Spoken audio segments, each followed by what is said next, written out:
Mr. Stickermania from Louisville, Kentucky. Give a thumbs up.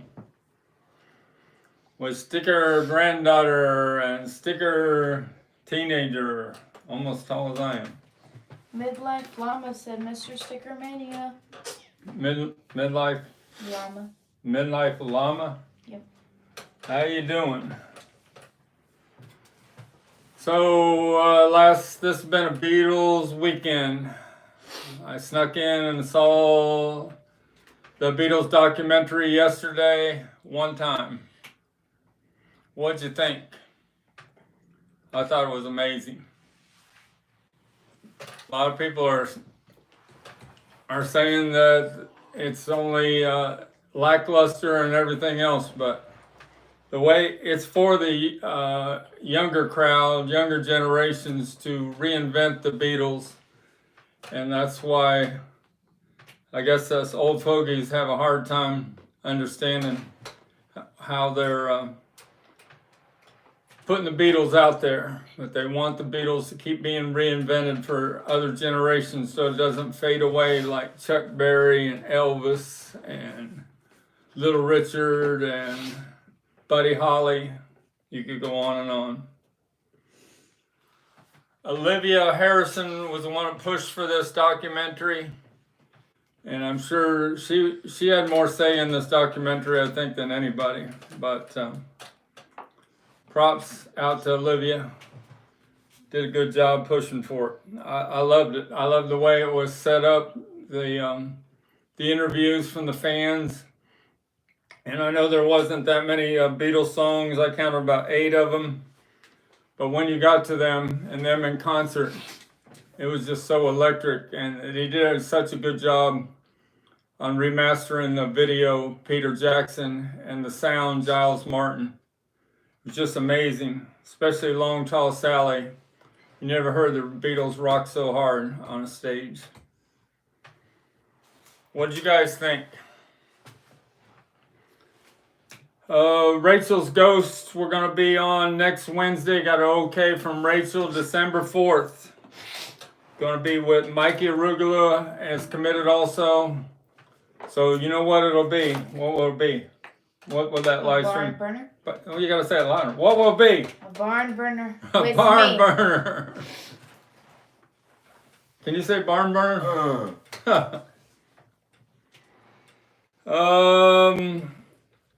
There's been a lot of because they put that documentary for the younger generations. The beginning of the documentary has this girl singing "All My Lovin'" real quietly, and Andrew Dixon thought it was Billie Eilish, but it's the Korean pop singer Elaine Kim. So, you know, K-pop is a big thing right now. So it's on purpose why that's at the beginning of the documentary. And Smokey Robinson giving credit that the Beatles covered You Really Got a Hold of Me. And then he pays them back by doing that great version of Yesterday on Ed Sullivan. I know that was a year later, but it all makes, the documentary makes more sense when you put all that in there. Midlife Llama said, still waiting to watch the documentary, whatever. I got choked up. You better have a box of tissue if you're really into the Beatles, because when they're on, they're really on. Polly said, loved it. All right, Polly. A Little Beatles Corner said it's all part of the celebration. Yeah, so she liked it too, I hope. Patricia? How you doing there, Polly and Patricia? Nicole said, good evening, Frank and Sticker Kids. Hi. How you doing, Nicole? Can you say hi, Nicole? Hi. Jack Ryan said, happy late Thanksgiving. All right. Happy late Thanksgiving to you and your family also. Brad Parnell said, not Bob here. I did watch it tonight. It was pretty good. It reminded me a lot of Hard Day's Night.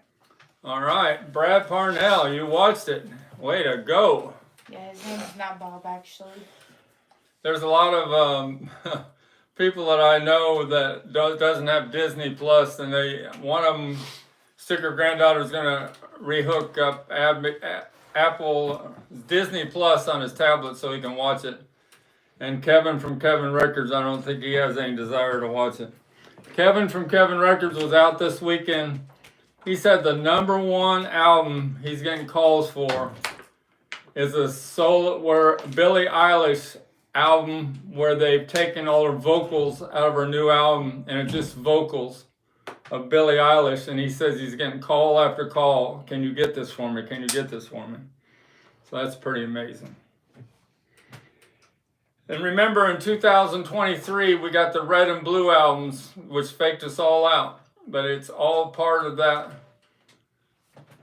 marketing to keep reinventing the Beatles. I like the Red and Blue albums the way they did it last year. I like the remixes by Giles Martin. They were different, but they were, especially the early songs, they were really good. She Loves You and We Can Work It Out. A lot of them sound really good. What do you got to say, Sticker Kid? Got anything to say? Got a joke? Say wait now. So I thought it was great in the documentary, because I've been saying this about 3 times on my live streams. When the Beatles and I Want to Hold Your Hand came to America, it was like music from another planet. It was like they were from Mars. And they said that in the documentary. So that's pretty good. I don't want to get choked up already. Wow. Dominic Clark said, I loved it too. The live audio sounded fantastic. Yeah, and one thing about that live audio, I have a list of the songs that they did. The Long Tall Sally I talked about. The I Saw Her Standing There and I Want to Hold Your Hand from Ed Sullivan. You could tell on I Want to Hold Your Hand how the audience took the pitch, the screaming to a whole nother level. Because I said before, it's like they finally figured out they were watching history in the making. And the Twist and Shout on the one that first they taped and then they played it 3 weeks later. The Twist and Shout was really, really good. And Paul's bass, the way they remixed it, you can hear every note on his bass guitar, and the vocals are just so much better. And then got to talk about the 3-part harmony in This Boy on the second Beatles performance. Some people think that John Lennon did that This Boy on the second performance on Ed Sullivan because he read in the press that the Beatles didn't have good harmonies, so he wanted to prove them wrong. But I don't agree with that, because on February 11th, Washington, D.C., I had that live 16-millimeter film. And the highlight of that film, when I showed it in college at Ball State University, probably 40 years ago, 30 years ago, was This Boy, where they're all 3 at the same mic singing 3-part harmony there. But that's really good there. They showed it from the Ed Sullivan show, the second show. And I think that's, oh yeah, and then one other live clip that I just thought was amazing. At the end credits, they show Roll Over Beethoven, and they use the sound from the videotape we all know, but they used the video from the Maisley brothers when they were up in the audience. And they started off where George was moving from mic to mic because the mic wasn't working good. But you could see the Beatles surrounded in that boxing arena by those 8,000 fans. And you don't see that on the video. And then they showed it, and they went closer and closer to the stage. And it was just amazing the way they ended the documentary. All right, I better get off that. I'll have to get tissue out here. A Little Beatles Corner say Anthology Redone will be next, probably. Anthology, they're talking about it on the Beatles channels. I don't know, though. But Peter Jackson has a way, and a lot of people are giving credit that they didn't remaster the video too much where they took all the grain out of the original 16 millimeter film. They didn't want to make it, look too professional, too slick like the Get Back documentary. Midlife Llama said, from the looks of it, seems like you have a new butcher cover to show us. I see the paper, haha. Yep. I think that's most of my notes. I love the way they put Ferry Across the Mersey in the documentary by Jerry and the Pacemakers. And the Jack Douglas story was magic. The way he got on a ship and went to Liverpool, and then then they kicked him out of there. But he told the story how he was on the cover of the Liverpool newspaper, and John Lennon said that bounced the Beatles off the cover, and that was just such an amazing story. And the Murray, the Kay, and one other great thing I thought was the footage they found from the man that was chasing the limo when they were going to the Ed Sullivan show, and the horses. That young man that might have been 18, 19 years old that's running along with a limo with that 8 millimeter film camera. They found him, and they got his film footage, and there's a few clips of that in that documentary, and that's just amazing. They show if you see that short clip where he's running along and he shows Paul up close in the window of that limo. That's his name was Joe, or is it? He's still alive. Joe Sherov. Don't know how to pronounce it, but Herov. Sherov. But that was his actual footage when he's running along that limo on the street. And he's running as fast as he can to keep up with that limo when he's filming at the same time. And they put that in the documentary. And what a great few seconds of footage that is. All right, that's most of my notes. Jeremy Clyde is a new, am I saying that right? Jeremy Clyde is the new head man at Apple. And Margaret Bode and the director David Tedeschi, they interviewed them in England in a sit down after the premiere of the documentary in England, and that's where it was real interesting hearing the three talk about it and how Olivia pushed for the documentary. Good deeds. Good deeds, I did. There was a family in today. The lady was in the handicap, what do you call it? Not chair. The handicap basket. Well, yeah, what do you call it? The cart. Yeah, cart. And her daughter had a whole cart. She had a whole cart in the handicap, and then I got it all together in 2 carts. And then they needed help getting the 2 carts out, so I pushed one of the great-granddaughters of this lady in the cart out, and I loaded it all up in their trunk and their back seat. It took me a while, but that was my good deed for the day. Dominic Clark said we finally got to hear George's first verse on Rollover Beethoven when the mic was messed up. Yeah, they pulled that. They pulled his sound, his vocal out of there when the mic was dead through that Peter Jackson technology in New Zealand.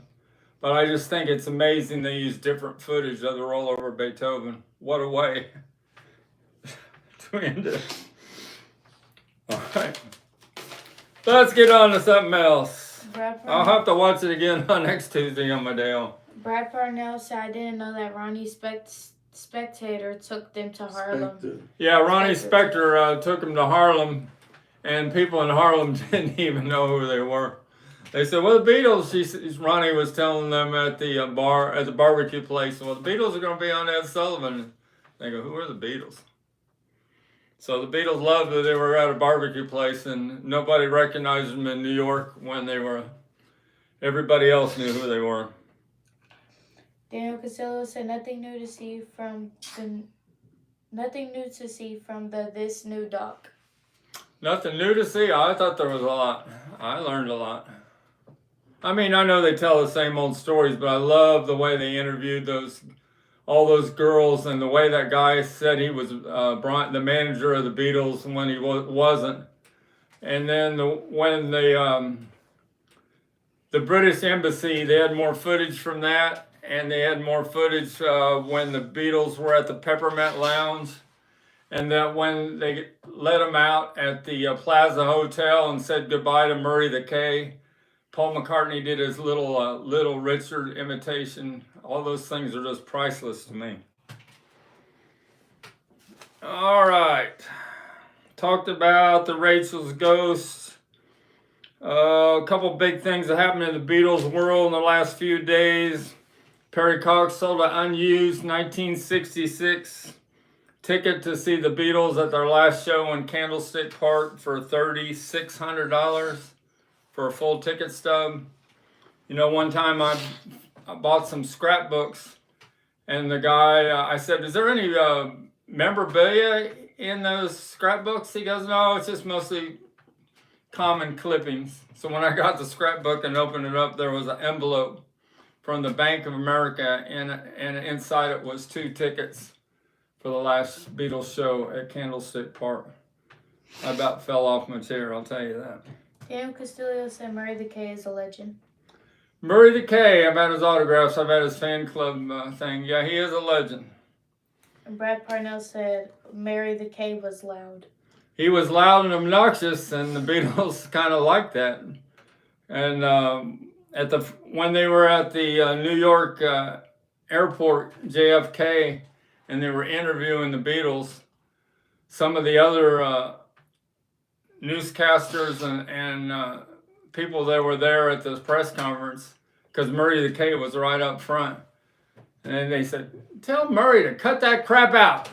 And then Ringo said the same thing. Hey, Murray, cut that crap out, jokingly. But Murray the K got into their hotel room at the Plaza, and he went to the Peppermint Lounge with them, and he hung out with them, and he went with them to Miami also. So he hung around with them for a couple weeks. I think that's most of my notes on the documentary. Gregory Fields said Doc was so cool. Black and white footage was like a Hard Day's Night Part 2. All right, so Gregory Field liked it. I've got about 3 or 4 thumbs up and 3 or 4 thumbs down. A Little Beatles Corner said Mary the K was crazy. Daniel Castillo said he came around the same time Dick Clark did. Yeah. Dick Clark. Yeah, we talked about Dick Clark. He's a part owner of Swan Records. That he wanted that She Loves You to be a big hit on Swan Records, but it didn't happen. Not the first issue. Where's my picture sleeve I just had of that? Gregory said Mary the K invited himself to the party. Kudos. Give me that She Loves You. Right there. She Loves You. Right there in the I Want to Hold Your Hand. The other one. So this is the only She Loves You picture sleeve I have right now, but the whole beginning of the documentary pretty much focuses on She Loves You.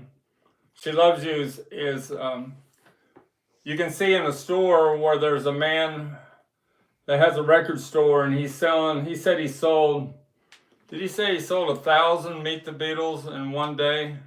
I could have swore it, maybe it was a couple hundred. But he had this I Want to Hold Your Hand and Meet the Beatles and She Loves You, and he was selling them as fast as he could take the cash. All right, here's my I Love the Beatles one more time button. It's only rock and roll podcast said, hey, Frank Spinka, Perry Cox, I bought a first issue stereo, Meet the Beatles tonight from him. All right, first issue, I think it was a stereo, wasn't it? Yeah, he said stereo. The first issue has no ASCAP or BMI on the label, so I don't think he had that. That would be worth over $1,000. I Love the Beatles. 1,000 of these were made for the February 11th Washington, D.C. concert because they didn't know how to spell the Beatles. They thought it was B-E-E. So this pin back pin, whoa, can you pick that up for me? Was wore at the Washington, D.C. concert. And if you watch in the rollover Beethoven at the end credits, maybe it wasn't the end credits. I think it was during Long Tall Sally. They show a close-up of a girl that's wearing this pin. Brad Parnell said that looks like a button one of the girls had on in the documentary. I just said that. Oh. Well, thanks, Brad. I think he said that before you said that. All right. Your Japanese friend said, "Hello, Frank. Do you have the Beatles '64 box set?" Yes. Yes. We showed it last week. It's right over there. Let's show it one more. Well, let's get this butcher cover off the table. Okay. Let's clear the table off. So this is a butcher cover in progress. Worked on it a few hours this afternoon. I gotta finish this up. I went to work today. I couldn't finish it up. It's a tough one. Like it was in a basement for many years. The glue was on there really tough. But I got it 3/4 done. I always try to focus on getting their faces in good shape first before I do the rest of it. So that's a butcher cover in progress. What? What you need? Why you mostly focus on the faces? And the butcher cover? Yeah. That's the money shot. Good. That's where the people want. They want a butcher cover where their faces aren't tore up. All right, sticker granddaughter, you're gonna get this butcher cover moved to the other room so I can start talking about other things. This is the trunk slick that I haven't repaired yet that came off of it earlier today. All right, put that over on the table. Thank you. All right, here's a few things. I'll get these off the table. Just got this in yesterday. The Beatles pink 1966 disco case. And notice the difference.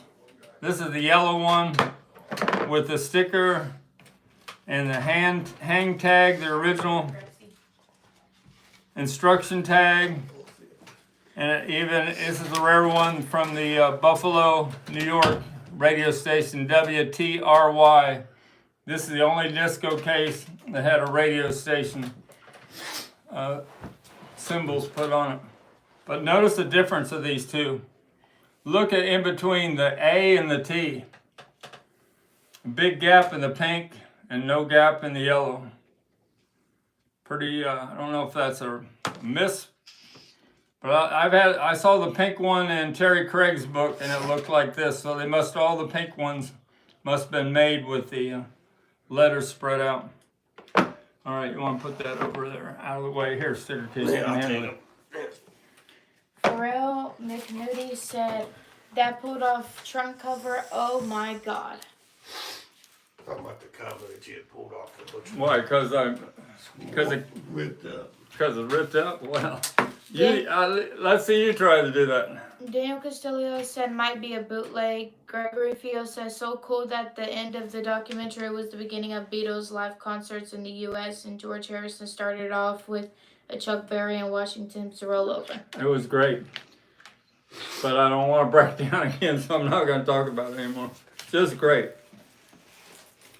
This is the Beatles' first U.S. visit, so us fogies want to see the original footage and more of it.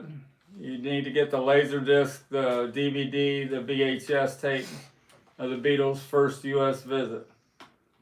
I thought they did a great job on the 106-minute documentary. I got to watch it again. All right. Got some things to show. Are you going to show him that 64 box set? 64 box set right over there.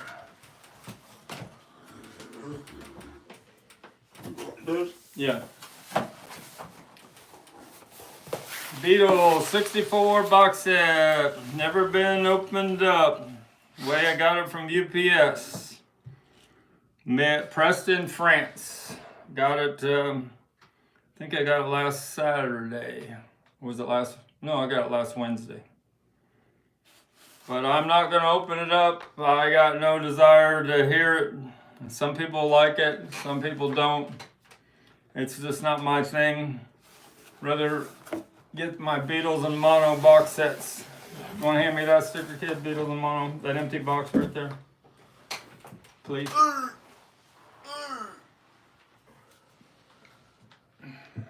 Not like that. That's fine. It's just an empty box. No, Doesn't have the albums in it. I gave one of these to Rachel's Ghost for helping me out on my channel. But I sold one of these for $1,800 that was sealed in the shipping box. This is just the empty box that's hard to get. Dominic Clark said, I went to Barnes & Nobles and they all have individual albums. They're pretty solid. Pretty solid? All right. And Mama Papa said Beatles took an L with this documentary. They took a what? L means that he didn't like it. He didn't like it? No. Well, Mikey Arugula didn't like it either. He gave it a 2.5 out of 5. But I give it a 5 out of 5. They just did a super job where it's set up so well. I know it's not in chronological order, but it's set up so well with the interviews. When you get to the actual Beatles footage and the concert sequences, it just elevates it to a whole nother level, the way they did the documentary. That's my opinion. We all agree to disagree. You can really see how they were like from another planet when they landed in America, February 7th.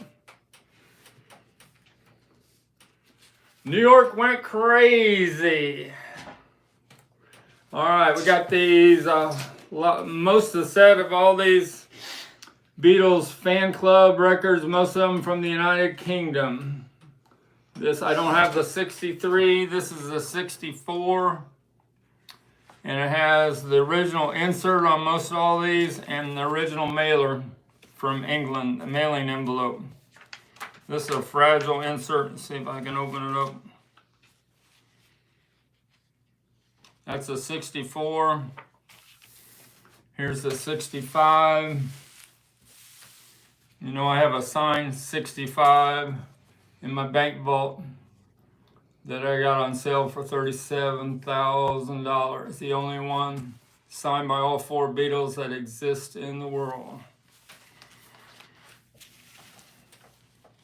And here's the insert for the 65. Happy Christmas, Beatles people. And the flexi disc, fragile flexi disc. They sent them out in the original mailing envelope to somebody in Edinburgh, England. All right, there's 2 of them. Now we got a 64 from the United States. Notice the difference. It's in a trifold. I had one of these once that was unpunched, but this one has been played. The Beatles Bulletin, National Fan Club Christmas issue from 64. And we got 2 more from the United Kingdom. We got a 67. Christmas time is here again. I know some of you think that's a boring Christmas jam with the flexi disc. And the original insert. National Newsletter, Christmas, 1967. Remember, we're going to do a trivia question. A couple of trivia questions were concerning the Beatles fan club, and we're going to give away these extra set of fan club photos I have. And one more, Christmas 1968 from the United Kingdom.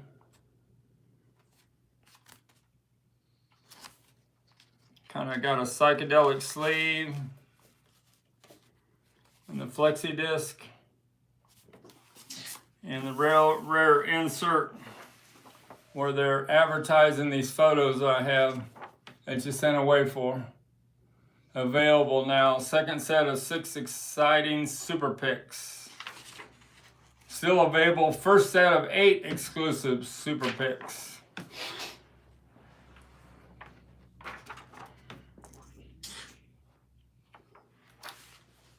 All right, we might as well do the giveaway Oh, now. there's comments. We call it- Midlife Llama said, where do you keep getting all these second state butcher covers to pin? I search. My famous quote is, "I search high and low." Daniel Castillo said, New Yorkers are a rough crowd to please. Not surprised by Mikey's review. Oh, that he didn't like the documentary. Gregory Fio said, download sent. Now you own it. Download what? Download sent. Now you own it. You must have said something. What were we talking about? I don't know. He sent you something. Download sent. Now you own it. Okay. Thanks. 67 Peppers said, Edinburgh or Edinburgh? Did I say it wrong? No, he's asking about the spelling. Oh, okay. Let's see. That was a 65 mailer. And then your Japanese friend said, I have to let it be. Christmas message record.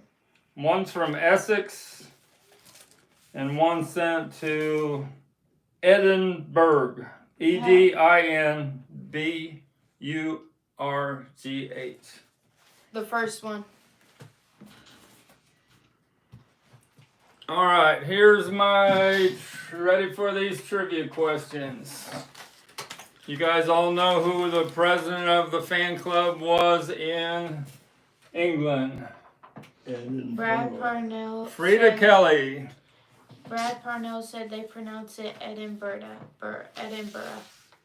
Edinburgh. Borough. All right. Couple questions. What's the address, the correct address of the Beatles fan club in the United States? What was the return address on the Beatles fan club in the United States? That's one question. You got to get them both right. Second question. What was the name of the lady that was a national fan club president in the United States? All right, that's my two questions. I was going to go with the circle. I have a promo circle that they sent out from the fan club, and it says compliment for demonstration use only, not for sale.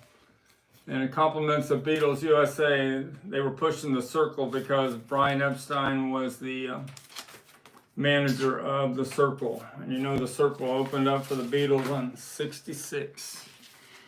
All right, anybody answer those questions or at least get one of them right? Brad Parnell said those are good questions. The address, return address of the Beatles fan club in the United States. I'll give you a hint. It's in the same state that Mikey Arugula lives in. And what was the name of the lady that was the president, the national fan club president in the United States? Frida Kelly. Frida Kelly was United Kingdom. New York, New York. New York, New York. What's the P.O. box number? Yeah, he's just saying stuff now, Daniel was. New York, New York is the right city. Give me a little more than that, Daniel, if you want to win it. All right. You might have to go into something else and let people think about this one. All right. Gregory just did a P.O. box. You can look at it. Just look at it and see if. Don't he say didn't if say it's the right. name, so don't tell. I don't know if we can tell him it's right. That is not right there, Gregory. Okay, look at Daniel's. That is not right. It's It's only 3 digits. P.O. box. 3 digits. Radio City Station, New York, New York 10019. 3-digit P.O. box number. It's not 909, I'll give you a hint, but it's something like 909. Oh my God, you give him too much. Well, we got to get to the answer. What do you think it You is? could have waited. The one after the 909 or the one after... Don't Oh, Daniel, you got it. Daniel Did I say his name? Did Yeah, you get the name? Did anybody get the name of the He person? has to get the name. The name's difficult. They're not gonna get it. We'll Well- give it to Daniel. Oh my gosh, you gotta give it time. Well, they'd have to have all this information that I get because I collect so many things. All right, the lady's name in the United States was Lynn Hargrove. That wasn't hard. Hargrave. That's been pretty difficult. Everybody knows Frida Kelly, but nobody would know who she is. Okay, so Daniel won. Daniel is the winner. Gonna get these extra photos I have. The Beatles in their collarless suits from '63. Mr. Paul McCartney in the recording studio. Ringo at Abbey Road Studios. John Lennon. Ringo Starr looking goofy. George Harrison looking serious. John Lennon looking unkept. Like I don't really give a damn. Paul McCartney trying not to show he might have lost some of his teeth. Rehearsing for All You Need Is Love. And probably recording something from Sgt. Pepper. Alright, way to go, Daniel. Alright, got a lot of things to showcase. Got any other questions? Let me know.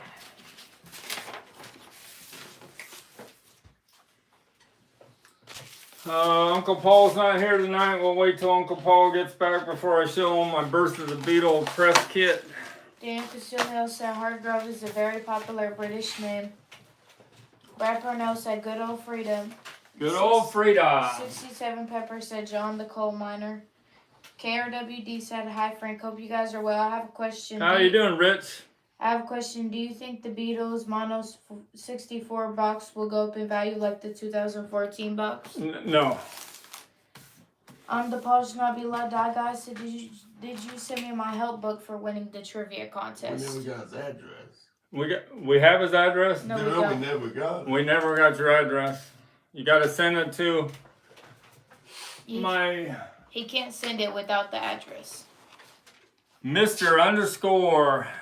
_STICKERMANIA at yahoo.com. Send me your address. I got the help book sitting right here. Uncle Paul said I'm here. Uncle Paul. I guess we will show the Birth of the Beatles press kit then, if you want to see it. All right, we got some other things you want to be in. Who's going to be in charge of this? You want to be in charge of this? No. Sticker Kid, do you want to come over here and tell a joke? Well, you're kind of Not doing your part. why don't you just you're done then. All right, well here, tell a joke. You got a joke? Sit in my chair and tell a joke. Let's get you involved. He ain't tired, he's just bored. That's the difference. No. Yeah, because if he No. wasn't doing this, he'd be entertained. So I see it up. do something. All right, you got a joke? No. Find one. Well, entertain. No. What you were asking about the butcher cover? You said you're intrigued about the butcher cover. So when are you gonna start learning to peel a butcher cover? Oh no. Give me a year. Well, how old are you gonna be? 16. 16. Boy, I hope I can still peel them 2 years from now. That was All right, you lost your chair. 67 Pepper says Sticker Kid looks tired. I don't know. No, he's not tired. I am. He was up late last am. night. I told him to go to bed, and I think he snuck out. Bored and lazy combined. Exactly. I think. All right, we got a 1963 first press of Please Please Me from the United Kingdom in the original company sleeve. Excellent condition. I sold my Love Me Do for $250 last week. It's a Please Please Me -1. One end, both sides on the dead wax. Hardly played, excellent condition. And notice that the credits on their second single were McCartney-Lennon instead of Lennon-McCartney. Please Please Me and Ask Me Why on the B-side. John Lennon wasn't happy about that. It hardly ever happened again. KRWD said, I remember how good I could sleep when I was sticker kid's age, like a log. Huh. Yeah, he does do that. 67 Pepper said rare. That's rare. I know I got the other one coming, All My Lovin', with the new from Record Store Day. I got it coming in the mail. They had them all over the internet. These are the ones from the first time. You haven't sold yet. I Want to Hold Your Hand, 3-inch singles from last year. Till There Was You. I Saw Her Standing There. These are all sealed in their original package. And the big She Loves You. Seemed like they were pushing She Loves You more in the documentary than any other Beatles song. You know the Gregory Fio story about how Ringo told Doug Figure from the Knack on his hospice bed the day before he died. He says, "This is Uncle Ringo." 67. In a Liverpool accent, he said, "She loves you. Yeah, yeah, yeah. She loves you. Yeah, yeah, yeah." 67 Pepper said, is there a Miss STICKERMANIA? Mrs. Sticker. No, there's no Miss STICKERMANIA. Not at all. This is if I can get it out of here. A rare 4 by the Beatles in excellent condition from the summer of 1964. The EP didn't work out very good in the United States. And look, it's the first song is Roll Over Beethoven, This Boy, All My Lovin', and Please Mr. Postman. Pretty good EP. Please Mr. Postman. Who did the original version of that? And if this one's the rare one with the West Coast, has Capitol Records on the green label. This is the West Coast. Anybody's interested in this? The price on this? There's just a little bit of edge wear in this one corner. It's hard to find it with no seam splits or no rub wear on that cover. And the record is beautiful shape. Price of it is $450 if you're interested.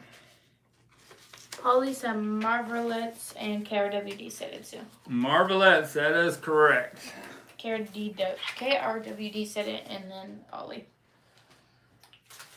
All right, am I getting lost or am I going to keep showing things? We talked about the Beatles documentary. Let's pull out Paul McCartney's book one more time. What's the book? Oh. They showed Paul at the exposition as his last year from in the documentary of all his photos that he took when the Beatles came to America. And this is the signed book that he only signed 100 and can't remember how many he signed now. That was like 170. Let's see if we can pull this out of here without damaging it.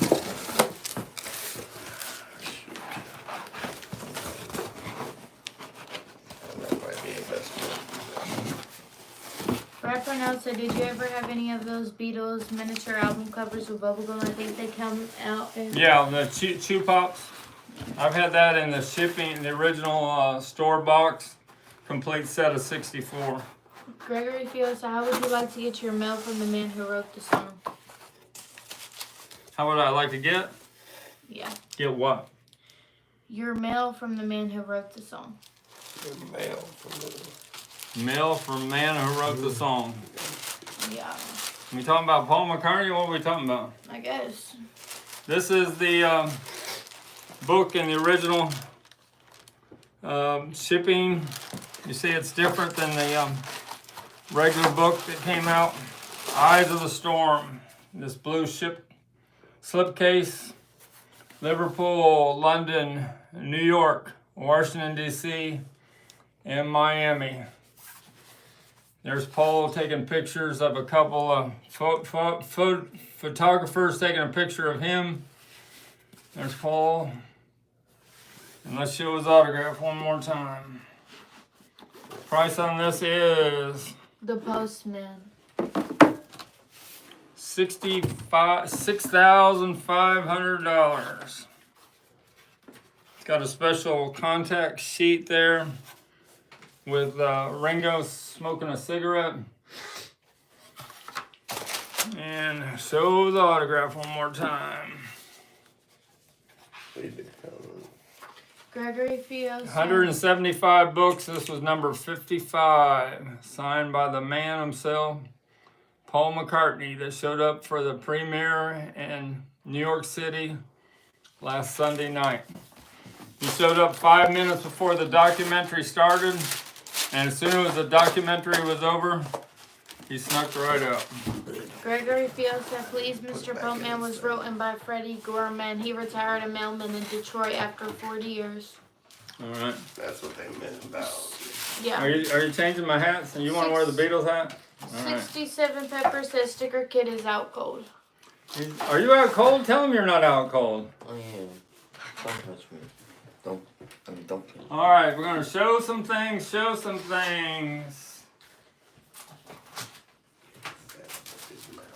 If you're interested in any of this, send me an email to my Mr._STICKERMANIA@yahoo.com. I'm gonna go into rapid fire, showing like I got a lot of things in lately. Got a sealed with the Beatles red mono vinyl from Japan. Somebody was interested, asked me, it might have been Gregory Field, if I had the With the Beatles red mono vinyl. Well, here's the sealed one. Got a, where's the Abbey Road? Picture disc. We got the Sgt. Pepper sealed from Japan's Sgt. Pepper's Lonely Heart Club Band limited edition picture disc. And we got the Abbey Road sealed from the United States picture disc. 67 Pepper said, "Is that a resealable sleeve?" Yeah, they're in resealable sleeves, but you can tell they've never been opened, because once you open a resealable sleeve, it doesn't go back to the way it was when it was perfect condition.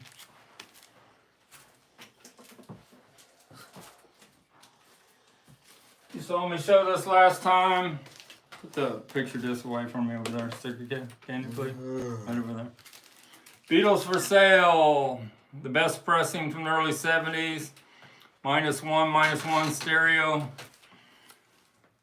My favorite Beatles album because it was done hurriedly and it was all done on muscle memory, but the harmonies, everything on this, and the covers, it's just at a whole different level. The Beatles were at their peak in recording history when they did Beatles for Sale. 67 Pepper is said HTM. And this sold for $150, but I didn't say. What is it? 67 Pepper said HTM. HTM, I have an HTM that's going to shock you. Here it is. The Beatles for Sale is not a HTM, it's a -1 tube cut from the original masters. Got a Pink Floyd UK 5th pressing with the original stickers and the original 2 posters. United Kingdom, and guess who's in the dead wax? Gregory Field, who's in the dead wax on this Pink Floyd, Dark Side of the Moon. He recut it from the original master tapes at Abbey Road Studios. Who's the master of recutting albums at Abbey Road Studios? Harry T. Moss. HTM is in the dead wax. The price on this is $200 if you're interested in a amazing audiophile pressing of Dark Side of the Moon. Let's put that away. I got a big, got a Rolling Stones audiophile pressing of Let It Bleed. Says promo copy on the front. London promotional copy, not for sale. But it's got the W in the dead wax. Tom Port from Better Records taught me if you want the best sounding Let It Bleed, you gotta have W and a circle in the dead wax on both sides. Haven't had a chance, just got this in, haven't had a chance to listen to it yet. Got the original inner sleeve, and it doesn't have the, it's got the London Bach choir, and it's not marked out like it was in the United Kingdom. Gregory Fields, I spoke with Alan Parsons yesterday. Small world, mixed dark side. Alan Parson? Yeah. But Harry T. Moss recut this one I have, the 5th pressing of Dark Side. They say if you want to really get an audiophile pressing, you must get it from the original country that the band was from. And you know, Pink Floyd recorded that at Abbey Road Studios. That's the London poster. I've had the Decca poster several times too. Led Zeppelin. We haven't talked about Led Zeppelin. Oh, we got one more Rolling Stones.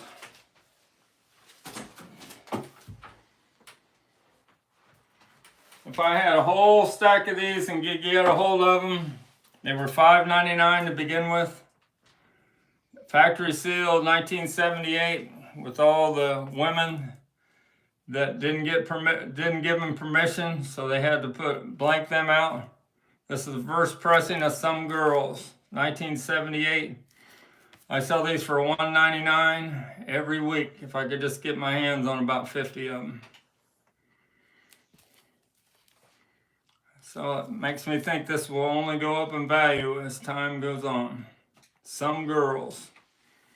As time moves on, the young generations think that Some Girls is a fantastic album by the Rolling Stones. Led Zeppelin. Show this one more time. Somebody says they're going to buy this as soon as they can get the money together in the next 2 weeks, so it may get sold in the next 2 weeks. You don't buy it first. Factory sealed 1969, Led Zeppelin 2. Late 1969, came out 3 weeks after Abbey Road. Important thing is it's got the hype sticker for a whole lot of love on it. 4 square corners, 1 factory breathe hole on the front, 1 on the back. Real nice spine. Afraid to even touch it. And 50-50 chance it's going to have the RL Robert Ludwig hot mastering mix on the record that's sealed inside it. But this is like my Sgt. Pepper Nimbus Supercut. I don't have the guts and the nerve to open it up. Brad Parnell said it's only $4.99. Yeah, you wish.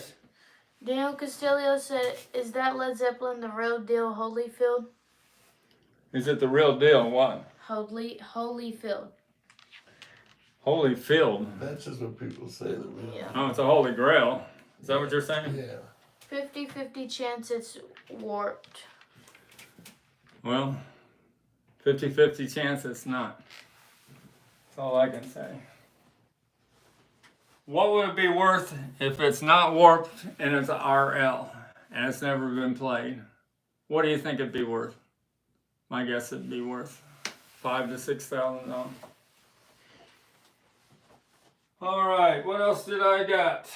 White Album, one more time before I show it on Rachel's Ghost, and then it's going out. I showed this to Kevin from Kevin Records today. Says he's never seen a White Album where the Beatles popped out like that on the front cover and such a low number. 10,684. My guess is the 10,000 lower than numbers on this of the monos released in England are all trashed and in very good condition. Daniel Castillo said it's sealed, but is it Ludwig? We don't know. Okay. 50-50 chance. Who's got the nerve to take a chance and buy it? Somebody does. Says somebody's getting the money together for $3,000 to buy it. Gregory said, Frank, check your email after show. Time sensitive. I will. So it has the spine with no laminated. They're usually always wear to that spine. This one has no wear. It just got a little bubbling, and it has the mono and the stereo number on it. Today somebody listed a Led Zeppelin or a Beatles White Album that was a 500,000 number, but it was stereo and it had no EMI recording on the label on either record. Let's see if I can find Revolution. So on Revolution number 9, this one has an EMI recording. I'm afraid to even, this thing's sold, so I gotta be real careful with it. So there's no EMI recording on the one I got coming on a stereo, and it's got a small E on Revolution 9 that was a mistake. So I got a White Album coming with all the mistakes of a very first pressing, first day issue, November 22nd, 1968. Daniel Castillo said best price on that White Album. Best price is $2,500. It's already sold. It sold twice. I had to refund it. The second person, Nicole. Nicole, you still watching? Nicole wanted this White Album. Gregory Fio said love square corners. Your Andrew Parlophone is showing. My what? Andrew Parlophone is showing. My Andrew Parlophone, because I said 4 square corners. I don't think he's the only one that says 4 square corner. Your Japanese friend said how much is for the Beatles EP? $450. All right, butcher covers. These are my 2 real nice butcher covers that you may not see any more of these because too much time has passed on. This is the Mono West Coast that was peeled by Jim Hansen probably 15, 20 years ago. Lives out in Texas. Number 6. It has a real strong glue, impossible to get peels that look like that. And it's got the removed trunk slick. Complete, except for the top. And it's got the COA from Jim Hansen. He signed it. He's probably the only person in the world outside of Gary Hine, the passed away Gary Hine, that could successfully peel a West Coast butcher cover. And Gregory Field will tell you, a West Coast butcher cover is real difficult. This is an East Coast butcher cover. So the price on this is a firm $3,000. I got 2 people interested in that. And my $2,000 stereo East Coast that I peeled, a stereo butcher cover, is 5 times rarer than a mono. The trunk slick I took off of it.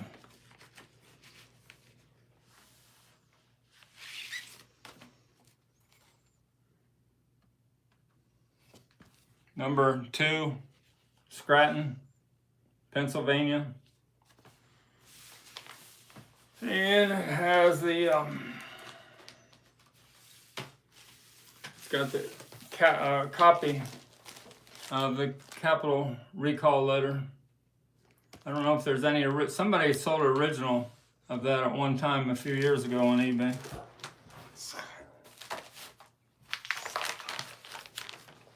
You got a joke you want to say? You want to sit over here and tell a joke? Here, why don't you just go to... Brad Parnell asked You're how done. much You're is done it. today. Thanks. Brad Parnell said, "How much is a butcher cover worth that never had a sticker?" I sold one for $17,000. That was in near mint, excellent condition with a COA from Perry Cox. You want to hear it? You can go behind me and tell everybody goodbye. No, he just go. He's done. All right. So I sold one for $17,000, but if you have one of the Livingston Premier, see you later, Stick Kid. Thanks for helping out. Okay. The Heritage Auction sold the last Livingston that's been auctioned off in February for $112,000. That was a mono. But my guess is if you had a stereo Livingston that was in that closet for 25 years in a dark closet, it'd be worth close to $200,000. Nicole said, "I will take the dark side of the moon." Nicole gets Dark Side of the Moon. Way to go, Nicole. She wasn't going to miss out on that one.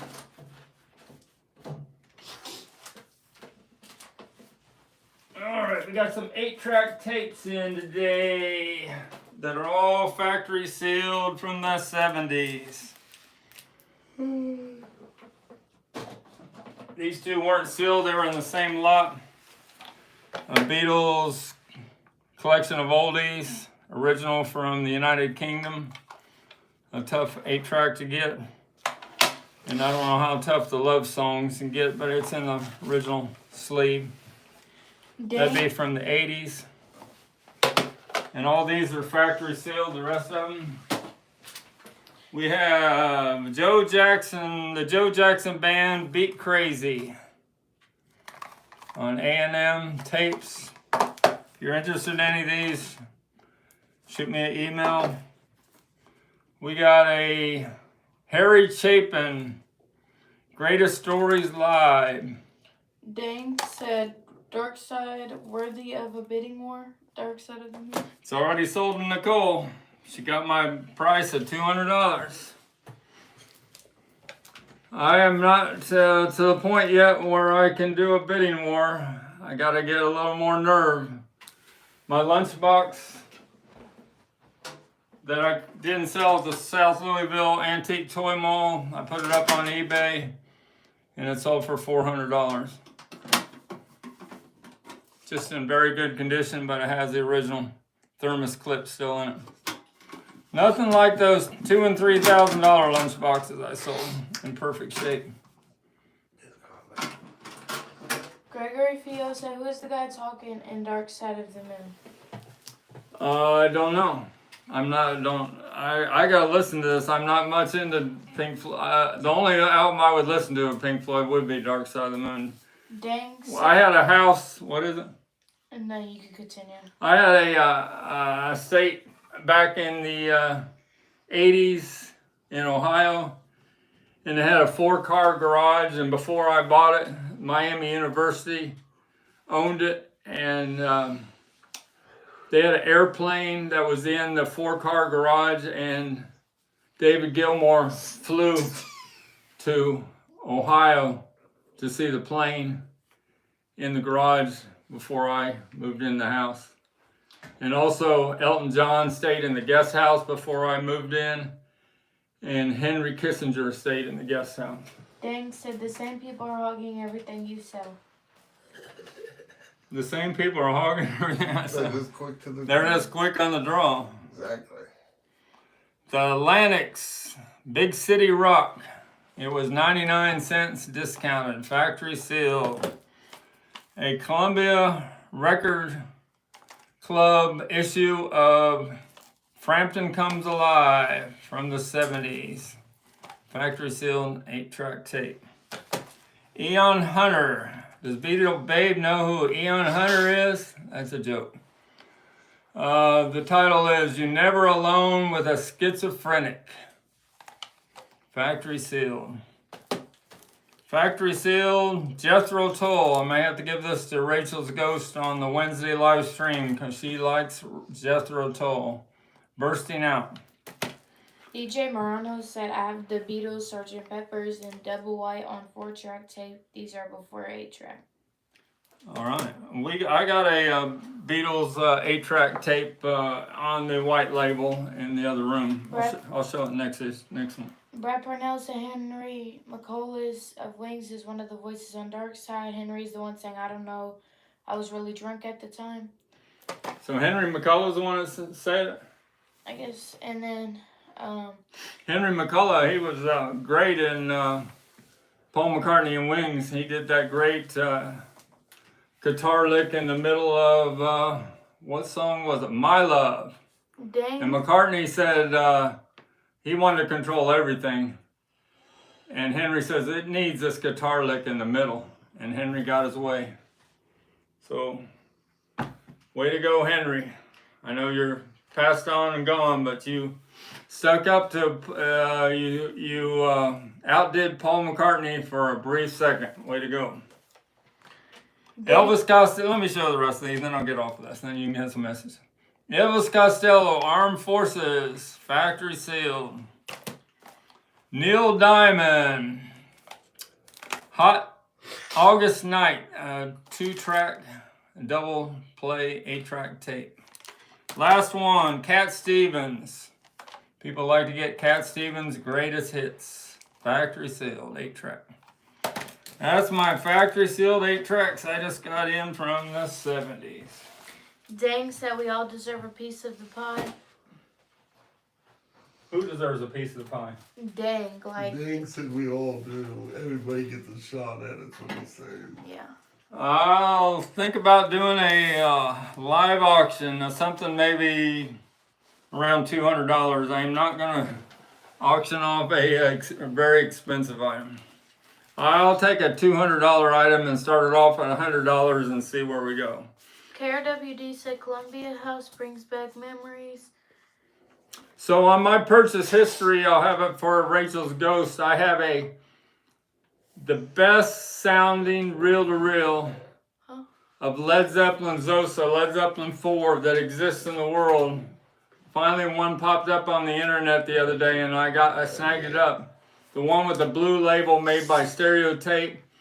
It was only available from the Columbia House Record Tape Club. And it sounds so much better than the regular reel-to-reel they put out of Led Zeppelin 4. It's like hearing the master tapes of Led Zeppelin 4, Porky Pecco Duck, with hardly any compression. So I will be showing that on Rachel's Ghost. Led Zeppelin 4. Gregory Fields said, Danny Sewell lives out here. Happy anniversary. Danny, yeah, Danny, he was on Ken Michaels' YouTube last month. Brad Parnell said Paul and Linda were among the people taped for Dark Side, but their responses were felt to be polished to be included. Wings were recording Red Rose Speedway. Yeah, they were in the Abbey Road studios doing Red Rose Speedway the same time Pink Floyd was recording Dark Side of the Moon. I bet some egos clashed when that happened. All right, somebody, Uncle Paul, that's a little few minutes to you, Uncle Paul. This is a complete press kit for Birth of the Beatles. It's hard to see these color shots, but these are the ads that were sent out to newspapers. Birth of the Beatles, and lots of photos from Birth of the Beatles. The drummer and Pete Best. Pete Best had to do with this documentary. Dick Clark was the producer. Birth of the Beatles. He's got the little promo slip on the back. All the different shots of them in concert. They went to Liverpool to record to make this movie. That's supposedly George Harrison on the Ed Sullivan set. Supposed to be an early shot of the birth of the Beatles with Pete Best. Dressed in their collarless suits. Looks like when the Beatles were in Hamburg. A lot of these are still covered in the original promo. Looks like from England, Big Night Out.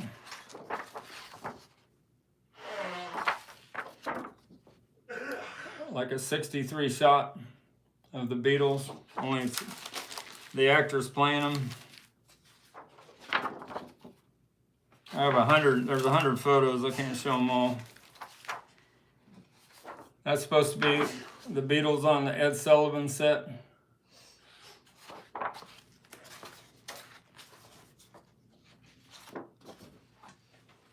There's a taste for you, Uncle Paul. Complete set of Birth of the Beatles promo with the whole promo kit. Describes everything, has all the contact sheets and which shots that they chose of all the pictures they took for Birth of the Beatles. Dick Clark, was a producer, 1978. Uncle Paul said, "So kind and cool. The group Rain played the music." They played the music. Gregory Fields said, "Abbey's Road, Alan Parsons injured to a T, Dark Side and Let It Be." Yeah, and Alan Parsons is in the Get Back documentary when he was real young. KRWD said on that reel of Zepp it was probably 7.5 IPs versus later release of 3.75 IPs. That's why it sounded better. The 7.5 inches per second I have on stereo tape blows every other Led Zeppelin 4 reel to reel. It's a shame.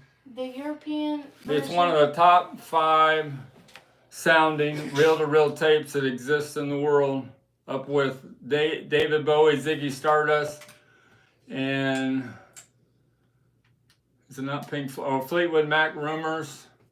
There's a stereo tape, Dolby 4-track, and